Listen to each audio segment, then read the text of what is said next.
Tunaendeleza alama za uakifishaji katika kipindi hiki, tutakuwa tunaangazia alama ya dukuduku au nukta katishi.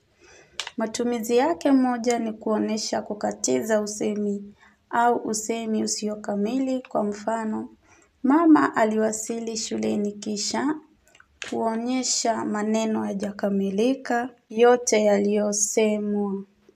Pili ni kuonesha maelezo yanayoeleweka wazi kwa msikilizaji kama vile katika methali.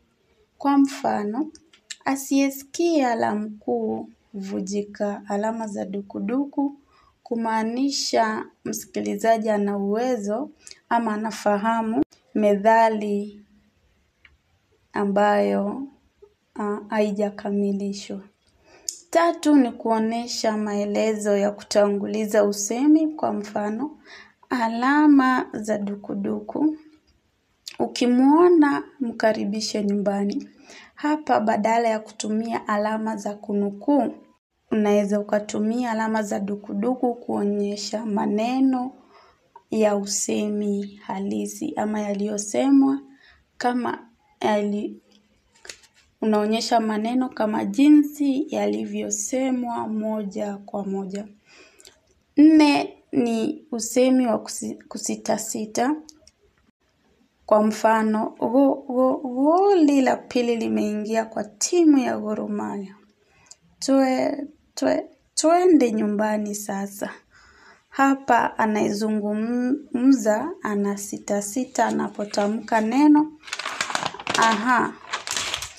5 ni kusisitiza au kutilia mkazo maneno fulani. Kwa mfano, usimwadhibu mtoto wake Jerumani, alama za dukuduku, anampenda sana.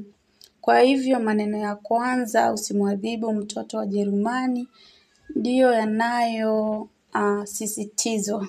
Alafu anampenda sana ni sababu.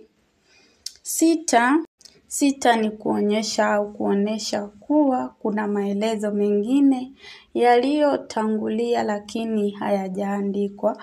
Kwa mfano, alama za dukuduku ni kweli kuwa mtaka cha mvunguni sharti ainame. Kuonyesha kuna maelezo yameachwa ama usemi.